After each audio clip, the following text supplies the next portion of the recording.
Hello there, thanks for coming by PosterCentral.com's video blog today. I'm Pete Howard, and here's a real timepiece from San Francisco psychedelic rock history, the Whatever It Is Festival from the end of September and early October of 1966. A real nice, as you can see, sort of, I guess it's heavy paper, it's not cardboard and not cardstock, but a nice black and white horizontal poster that has a lot going for it, and the name of the fest actually in pink, which is a really nice touch. So there are small square handbills for this, which I have blogged before quite a long time ago, but this is the full-size window poster, which is really a fun souvenir of this thing. So what was it anyway? Well, sometimes this is misconstrued as having been an acid test or in the series of acid tests, but not really. In fact, the organizer of the event recently told a friend of mine that it was never intended to be an acid test. Ken Kesey, the main merry prankster, had been in Mexico all spring and summer, and he just sort of showed up for this at the last minute and did some acid testing over the school sound system and everything like that. And of course there was plenty of Lysergic around anyway, because this was the last event of its kind to take place when LSD was still legal. This is Friday, September 30th through Sunday, October 2, and then on October 6th the legislation kicked in, which made LSD a controlled substance and therefore illegal to have and to play with and so forth. So this really was some kind of the end of an era. It had been actually about, 6 months since the last acid test in Los Angeles, and 5 months since the last sort of Trips Fest. That was the Grateful Dead at Longshoremen's Hall, the question mark period, and 2 months since the last and only Vancouver, British Columbia acid test that the Dead and Janis with Big Brother both attended. So, but the legislation didn't kick in till Thursday. Is that right? Thursday. But the heat was still on because it had been ruled illegal and stuff. So maybe, Stuart Brand, primary organizer of this, might have thought, well, we certainly don't want to call it that. We're really playing with things.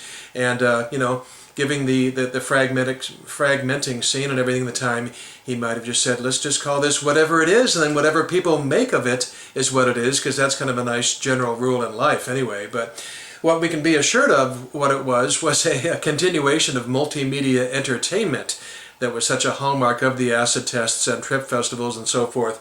As the poster says, I'll come in a little bit closer there, along the left-hand side there, you can see it says rock, TV, films, environmental gadgetry, sensory awareness, jazz, flea market, war, and peace. That's kind of an interesting way of putting it. And then, and it also adds, you can follow the type right there yourself, it says, bring stuff, ... work, things to sell, toys, dance, bells, blankets, and whatever. So, boy, it certainly had a 60s price to it for all that fun entertainment, which again, the audience was as much a part of the entertainment as anybody on any kind of stage. But it was $2 for all weekend, and then $1 for students. So that's, that's, a buck for a weekend. That's pretty great, and so that's what the poster says. Interestingly, there's no known poster artists. Nobody stepped forward and claimed credit for this, so we don't know who put together this most interesting, as you can see, it's quite an interesting presentation, and very much staying in step with the psychedelic posters of '66 and so forth. So we have up there in the upper right-hand corner, I'll move in again for closer, forgive the clothespins there, but it holds nicely in place, and it says, researching how can we go higher. Now that might very much play into the fact that Ken Kesey had his two busts for drugs, and one of the deals he cut with the authorities to get off a heavy prison sentence and stuff was to encourage his followers to move, quote, beyond acid, unquote, and into the, quote, next step. And so, right now, at this exact particular moment, with LSD about to become illegal in a few days, there is very much a thinking, okay, what's better? What can we do next, that we won't get thrown in the slammer for? So, and then below that white sticker, some of the posters had this sticker. It was put over information just sponsored by the college and then the student body. But the poster was only printed once. That white box is not part of a second printing that had it.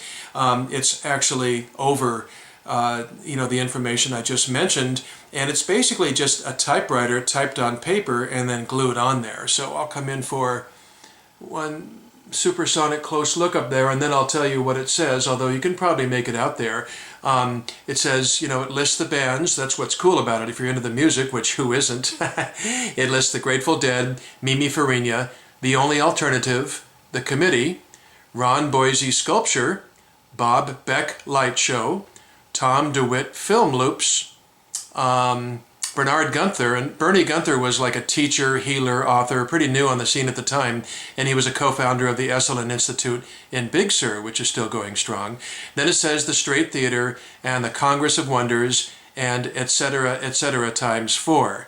And people who did appear at the event but didn't make the cut, they're one of those etceteras, I assume are the people on the handbill, the X handbill, the white square handbill, and those entertainers, acts, people, and so forth would include the Bill Ham Light Show, San Francisco Mime Troupe, Wildflower, San Andreas Fault Finders, The Final Solution, the Anonymous Artists of America, and then it also listed activities the handbill did, like football, flea market, swimming pool, and grass dance. And speaking of grass dance, on the internet, you can find it with a simple search. There is 7 minutes of color footage from this fest, and it's basically a grass dance. It's a band just playing on a on ground level with kids dancing on the grass to it, and Stuart Brand is interviewed briefly, and it's all from KRON TV, KRON TV, San Francisco. And boy, if you go watch a couple of minutes of that footage, it really puts you here. It really, and of course the feeling we always get is, oh my God, how naive and innocent and simple things were. Because we're always looking back with our modern sensibility and thinking these things were bigger than they were, but really they were seminal, and these seminal things were very simple in nature most of the time, or if not simple, certainly just naive and innocent, and that's what I love about it.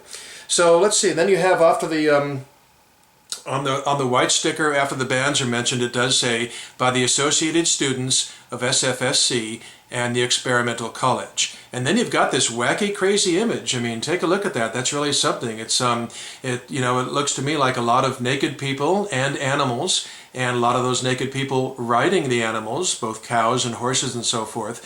And it's got those 5 like otherworldly, almost alien-like structures rising up there above the horizon, and it's all reversed out. Black is white, white is black, in a negative effect. So it's it's an interesting, eye-catching poster, that's for sure. It's quite a trip. That's what things were supposed to be in 1966. So whatever it is, fun to show you today. Thanks a lot for stopping by, and we'll catch you for the next thing soon. Okay, have a good day. Bye-bye.